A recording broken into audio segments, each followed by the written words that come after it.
African history, the Kenya-Uganda Railway. The Kenya-Uganda Railway. The name Kenya-Uganda Railway referred to the railway that was constructed from Mombasa to Port Florence, Kisumu. It was called so because till 1902 the land to almost 50 miles to the west of Nairobi was in Uganda, and moreover British main interest then lay in Uganda. A survey to establish the feasibility of this line had been carried out as early as 1892 by Captain MacDonald, and its cost estimated at £20 million. However, this cost was enormous for the Imperial British East African Company Ibeka, which made the plan to be shelved for some time. Moreover, the Liberal government under Gladstone that came to power in Britain in 1892 was opposed to the idea of constructing the railway, considering it the lunatic line. It was not until the come of Lord Salisbury's Conservatives to power that the construction of the railway was sanctioned. Work started at Mombasa on 30th May 1896. The line reached Kisumu on the 20th December 1901. In 1902, the line was officially opened. The Kenya-Uganda line was opened in 1912. Reasons for the construction of the Uganda Railway. The probable reasons for its construction are debatable. Tidey and Leeming 1988 assert that the reasons for building them were mainly political. On the contrary, the popular belief is that the railway was to enable the smooth economic exploitation of the Uganda Protectorate. The reasons suggested include the following. The need to open up Uganda for resource exploitation. It was believed that Uganda had a resource potential, and the railway, once constructed, would provide cheap and quick transport even for bulky products. In this way, it was alleged that there would occur the economic development of the Protectorate. The strategic factor. Britain had strategic interests, and the railway was to serve as a strategic link between Egypt and the East African coast. Moreover, if British interests in Egypt were to be secure, then the railway was necessary to enhance a firm grip over Uganda, the source of the Nile waters. Besides, the line was to be used against the Belgians in the Congo in case of an attack. On the surface, these arguments seem convincing. But what ought to be noted is that neither Uganda nor Egypt nor Belgium, Congo were devoid of economic resources that Europe badly needed at that time. Administrative reason. It was also claimed that the railway was to ease the administration of Uganda, which it was to link up, and Kenya, which it was to pass through. In 1893, Gerald Portal had declared a protectorate over Uganda, and now it was necessary to effect the administrative control and development of resources.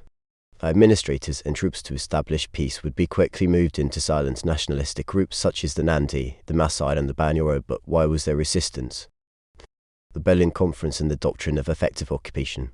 In the Berlin Act, it was stipulated that any European power claiming a part of Africa had to back up the claim through an effective degree of authority and administration. Thus, as a sign of effective occupation, following the Berlin Conference, the Uganda Railway was constructed. It should be noted, however, that the powers at the Berlin Conference of 1884–85 had varying motives, including economic ones. It is therefore naive to believe that the railway could have been a result of this view. African history of the Kenya-Uganda Railway. It is also suggested that it was built to ease the evangelization and Christianization of the East African interior, particularly Uganda. It would save the moving in of evangelists and reinforcement. What we ought to remember, however, is that the so-called Sons of God also got involved in other activities outside Christianity. The case of Uganda shades light on this claim. There was needed to make the British colonies self-reliant so as to enable them pay their own administration that was so costly. The Uganda experience, for example, had thrown the Ibeka into a financial abyss, and therefore it was high time that the situation was rectified, hence the construction of the Uganda Railway. Problems encountered in the construction. Diseases. The railway workers suffered disease attacks that ranged from malaria, sleeping sickness and smallpox. Jiggers caused a lot of suffering and misery, particularly to the Indian coolies. Consequently, the numbers of workers reduced due to deaths, at times the feet were amputated due to the jigger effect. Labour shortage. In the beginning, it was expected that Africans would be a source of labour for the railway construction. But this was a miscalculation. Africans were suspicious of the whole project, and the whites, the Nandi, referred to them as devils. They did not understand the motive of the railway construction. Pastoral tribes of Kenya, such as the Maasai and Nika, preferred their way of life. Consequently, the labour problem had to be solved by importing Indian coolies to provide the skilled labour and unskilled service in a new and an unfamiliar environment. Financial constraints. The construction of the railway should have started earlier than 1896, but the Ibeka could not pay for the cost. The construction of the line to Kisumu had cost the British £8 million, a figure that was 4 times what MacDonald had estimated in 1892. This showed that the cost was far much higher than original estimates. Naturally, this had to be problematic. Physical status/obstacles. This included the dry, waterless Nika Plateau that posed the problem of water shortages. As the railway progressed towards the Kenyan highlands, the construction met the challenges of the high altitude. Beyond Nairobi lay the Rift Valley escarpments, for the various riverbeds had to be bridged. These setbacks did not only delay the progress, but also soured the already shaky financial status, i.e. land/unfavourable landscape. Wild game/life, this was a pronounced setback at Tsavo, where the major threat was posed by lions, human eaters. Work had to come to a standstill. Thanks to Colonel Patterson, who hunted and shot down the man-eaters, that work resumed. Uncooperative African societies, these included the Maasai and Nandi. The most pronounced hostility, however, came from the latter. Recalling Okoyat prophecy about the big snake, the Nandi became African history, the Kenya-Uganda Railway. First, the entire area through which the railway passed was brought under one administration, that is the British East African Protectorate. Thus, the original border of the Uganda Protectorate, following a decision to do so in 1902.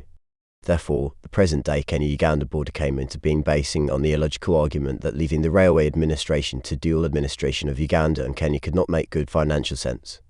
In this way, the eastern province of Uganda was transferred to Kenya. Important to note was the reduction in transport costs compared to human transport. Evolvement became more reliable and faster. Uganda was availed a quick link to the outside world. Therefore, the railway cheapened and quickened the exploitation of African resources. By attracting various European groups, i.e. the missionary adventurers and Indian traders, the building of the railway increased the settlement inland. It should be recalled that the railway created new commercial opportunities that could have acted as a pulling factor. Consequently, this led to urbanization. Nairobi, that started as a supply base for the railway workers, Kisumu, Naivasha and Jinja all grew with the attendant problems and benefits of urbanization. In the field of administration, the railway made it faster and easier to move in European administrators and troops to the interior. This enabled effective administration of Kenya and Uganda. In effect, there was effective colonization and occupation of Uganda and Kenya by the British. Reduction in the administrative costs. It confirmed Kenya as a settler economy. Charles Elliot, the commissioner of the AP, once remarked that the country Kenya had grown from a consular district into a colony. Several white settlers were attracted to the Kenyan highlands following the construction. Consequently, African land was alienated, which aspect caused a lot of untold misery to the African population. It also facilitated the stopping of slave trade and slavery in the British Protectorate as slave trade became unviable. The line served to transport goods that fueled the development of unequal legitimate commerce. The railway also helped to enhance the exploitation of the agricultural potential of Kenya and Uganda, i.e. the Jinja-Nemisogoli line in Busoga that was exported. Others like coffee. It eased the movement of people from the countryside to urban centre with the attendant consequence such as congestion. The cheap transport culminated into the emergence of cheap migrant labour ready to be exploited on European undertakings. All this contributed to rural underdevelopment and stagnation as the productive labour force got drowned in the rural-urban drift. The work of missionaries was also promoted. This consequently led to increased evangelization and civilization of the British domains in East Africa. African history, the Kenya-Uganda Railway.